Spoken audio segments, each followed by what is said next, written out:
Hello नमस्कार student, मैं हिम्मत सिंह। आज की क्लास में आप सबका स्वागत है। आज हम बात करेंगे जो अपनी क्लास 8th के अंदर अपनी प्रश्नमाला 6.3 चल रही थी उसके क्वेश्चन नंबर 4 के बारे में। ठीक है, जो इससे पीछे की जो क्लास थी उसमें हमने क्या किया, अपने जो क्वेश्चन नंबर 3 है, 2 हैं, 1 है, 6.1 है, 6.2 है, उन सभी प्रश्नावलियों को देखा है। तो अगर आप वो क्लास देखना चाहते हो तो अपनी पीछे की क्लासें देख लेना। आज की क्लास में हम बात करेंगे अपने क्वेश्चन नंबर 4 के बारे में। तो अपना क्वेश्चन नंबर 4 क्या है वो देखो। यहाँ पे जो आपको क्वेश्चन नंबर 4 दिखाई दे रहा है कि अभाज्य गुणनखंड विधि से निम्न संख्याओं का वर्गमूल ज्ञात कीजिए। कौन सी विधि? अभाज्य गुणनखंड विधि। देखो एक नाम आ रहा है आपके सामने, क्या नाम आ रहा है? अभाज्य गुणनखंड। तो यहाँ पे एक बार मैं लिखता हूँ,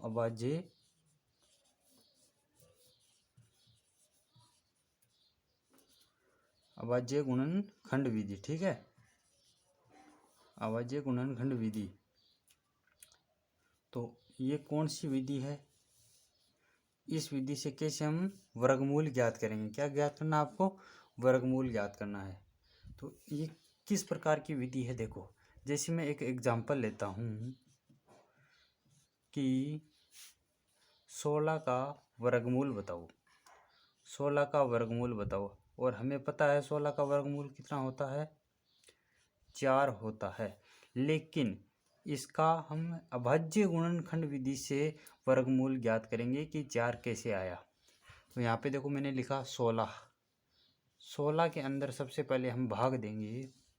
जैसे किसका भाग दूंगा? 2 का भाग दूंगा। सबसे छोटी संख्या का भाग देंगे और सबसे छोटी संख्या 2 है तो 2 का भाग देंगे। 16 में कितनी बार जाएगा? 8 बार जाएगा। ठीक है, 16 में 2 का भाग 8 बार जाएगा। यहाँ पे देखो ये 2 का हम भाग दे रहे हैं किस में? 16 में। तो कितनी बार जाता है? 8 बार। 16 माइनस 0, 8 बार जाएगा। कितना आया? 16। 16 में से 16 माइनस किया, 0। यानी कितनी बार जा रहा है जो यहाँ पे होगा। ठीक है, जो भागफल होगा उसको हम लिखेंगे यहाँ पे। ठीक है, शेषफल अपने आप 0 रह जाएगा। जो भागफल होगा उसको हम यहाँ पे लिखेंगे। इस बात का आपको हमेशा याद रखना है। ठीक है, तो अपना ये भागफल है इसको क्या रखेंगे? यहाँ पर रखेंगे।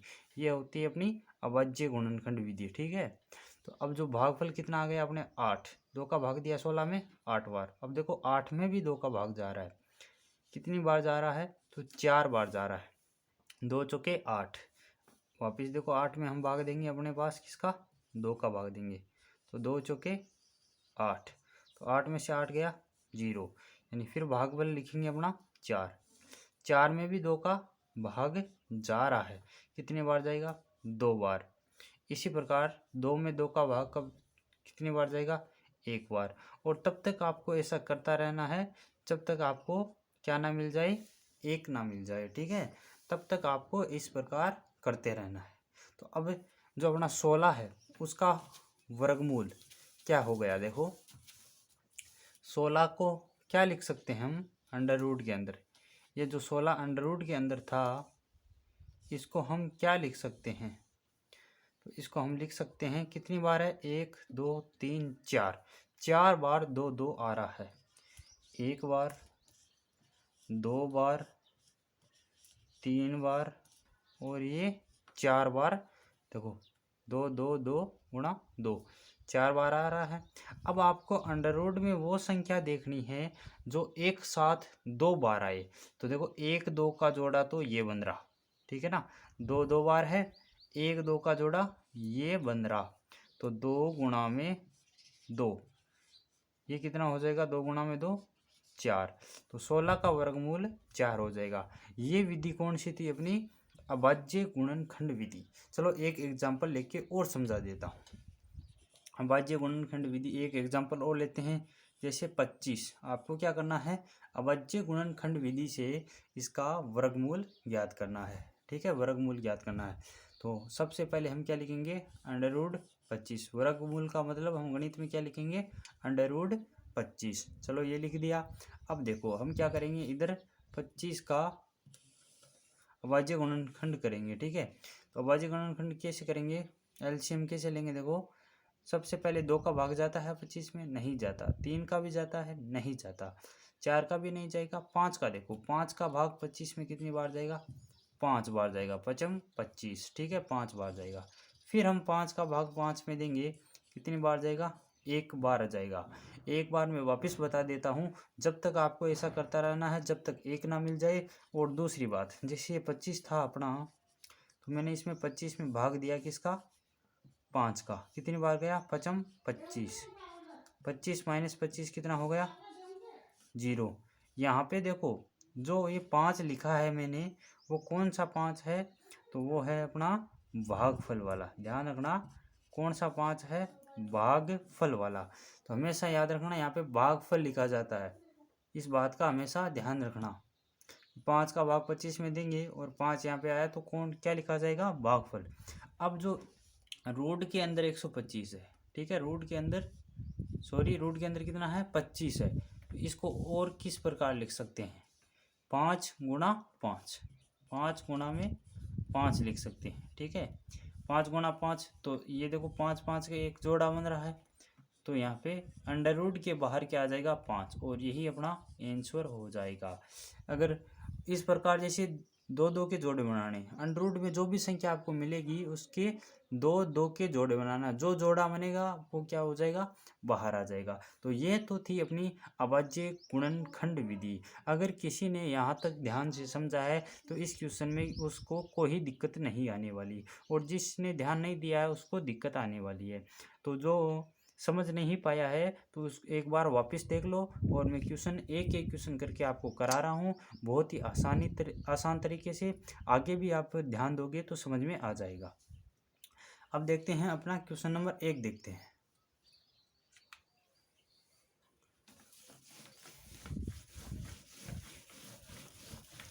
क्वेश्चन नंबर 1 है वो क्या बोल रहा है, देखो।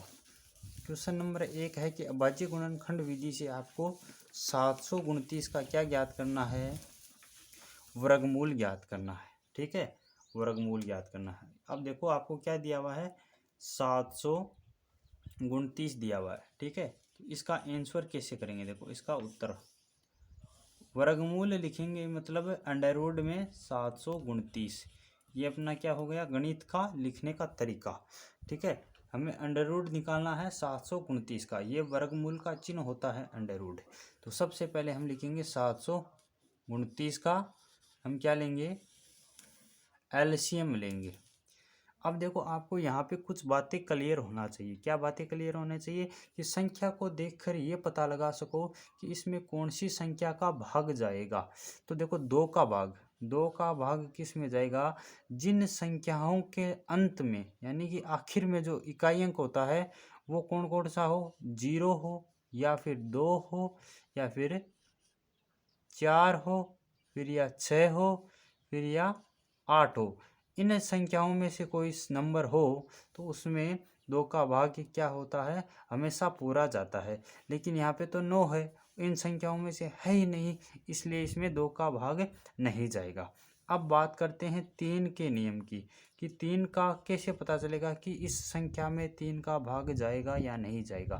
तो देखो कैसे पता चलेगा कि आपको जो संख्या दिखाई दे रही है, जैसे आपको यहाँ पे कितनी संख्या दिखाई दे रही है? 729। इस संख्या के प्रत्येक अंक को क्या करना है? जोड़ना है।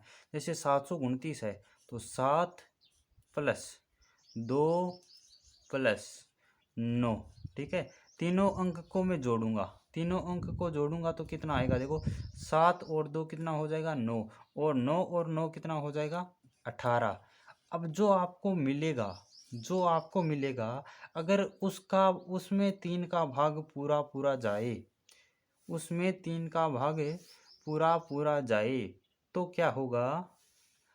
अगर उसमें 3 का भाग पूरा पूरा जाएगा तभी उस संख्या में भी 3 का भाग जाएगा। देखो इसने हमने जोड़ा 729 में 7, 2 और 9 को जोड़ा, कितना आया? 18। और 18 में 3 का भाग पूरा पूरा जाता है, कितनी बार जाता है? 6 बार। इसलिए इस संख्या में भी 3 का भाग जाएगा।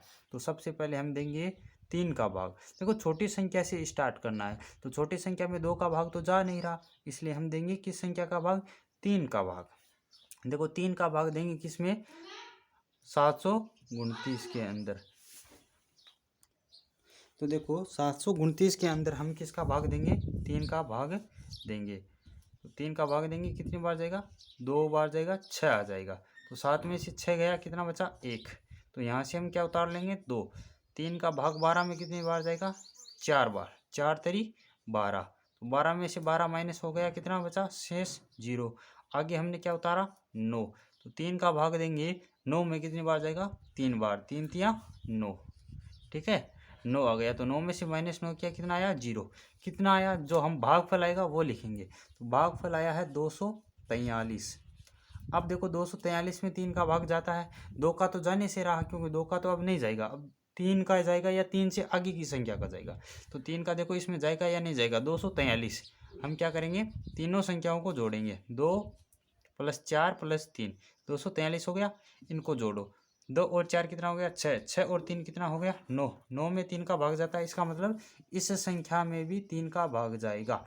ठीक है, अब देखो 24 3 का भाग देंगे, 3 का भाग दोगो, देखो 24 में कितनी बार जाएगा, 8 बार जाएगा, 8 तिया 24। तो 24 में से 24 कितना हो गया, 0। यहाँ पे कितना बचा, 3। 3 में 3 का भाग 1 बार जाएगा, तो कितना आ गया, 0। ठीक है, तो 3 का भाग 243 में कितनी बार जाएगा, 81 बार। कितनी बार गया, 81। अब देखो वापस इसमें 3 का भाग जाता है या नहीं जाता, दोनों संख्या को जोड़ेंगे, 8 + 1 कितना हो गया, 9। और 9 में 3 का भाग जाता है, इसलिए इसमें भी 3 का भाग जाएगा। 81 के अंदर 3 का भाग देंगे तो कितनी बार जाएगा, 81 के अंदर 3 का भाग देंगे कितनी बार जाएगा, 27 बार जाएगा। ये बात याद रखना। ठीक है, अब हर बार मैं आपको भाग लगा के नहीं दिखाऊंगा, एक बार और दिखा देता हूँ। 3 का भाग देंगे, भीतरी 6, कितना बचा, 2 बचा। यहाँ से हमने 1 उतार लिया, तो 3 का भाग 21 में 7 बार, तो 7 या 21, इसलिए 3 का भाग 81 में कितनी बार गया, 27 बार गया। अब वापस देखो 27 में 3 का भाग जाता है, तो जाता है, बिल्कुल जाता है। कितनी बार जाएगा, 9 बार। 9 में भी 3 का भाग जाता है, तो बिल्कुल जाता है। कितनी बार जाएगा, 3 बार। 3 में 3 का भाग जाता है, हाँ बिल्कुल जाता है, 1 बार। तो यहाँ पे देखो, अब इसको हम क्या लिख सकते हैं, अंडर में जो 729 था उसको हम क्या लिख सकते हैं, तो उसको लिख सकते हैं 3 गुणा 3 गुणा 3 गुणा 3 गुणा 3 गुणा 3। कितनी बार है, 2 2 4 2 6 बार है। क्या लिखेंगे, 3 गुणा 3 गुणा 3 गुणा 3 गुणा 3। देखो 1 2 3 4 5, एक बार और लिखना है, 6। ठीक है, 6 होना चाहिए। ठीक है, 6। तो अब देखो 2 के जोड़े बनाओ, एक जोड़ा ये बन रहा है, एक ये बन रहा है, और एक ये बन रहा है, 2 2 के जोड़े। तो क्या बन रहा है, एक तो 3 का जोड़ा, फिर गुणा में एक और क्या बन रहा है, 3 का जोड़ा, फिर गुणा में एक और 3 का जोड़ा बन रहा है। तो 3 को 3 से गुणा किया, कितना आया, 3 तिया 9। 9 को 3 से गुणा करेंगे, कितना आया, 9 तिया 27। कितना आ जाएगा, 9 तिया 27 आ जाएगा। तो 27 का जो वर्गमूल होगा वो क्या होगा, 729 होगा। ठीक है, इस प्रकार जो अपने अभाज्य गुणनखंड विधि से हम क्या कर सकते हैं, इसका गुणनखंड कर सकते हैं, इसका क्या निकाल सकते हैं, वर्गमूल निकाल सकते हैं। तो 27 क्या हो गया, 729 का वर्गमूल क्या हो चुका है, 27 हो चुका है। तो अगर इस प्रकार हम क्या करेंगे, इसके बाकी के क्वेश्चन करेंगे। अगर आपने यह क्लास आराम से समझ ली तो बाकी के क्वेश्चन आराम से कर सकते हो। जो अगली क्लास में है मैं इसके सारे क्वेश्चन आपको एक एक करके बताऊंगा। तो अगर आपको यह क्लास पसंद आई है तो इस क्लास को एक लाइक कर देना, और इसी प्रकार अन्य प्रश्न समझना चाहते हो तो अपने चैनल को सब्सक्राइब कर लेना। फिर मिलते हैं नई क्लास में क्वेश्चन नंबर 4 के बाकी क्वेश्चनों के साथ। ठीक है, और इस क्लास को अपने दोस्तों तक ज़्यादा से ज़्यादा शेयर करना। धन्यवाद।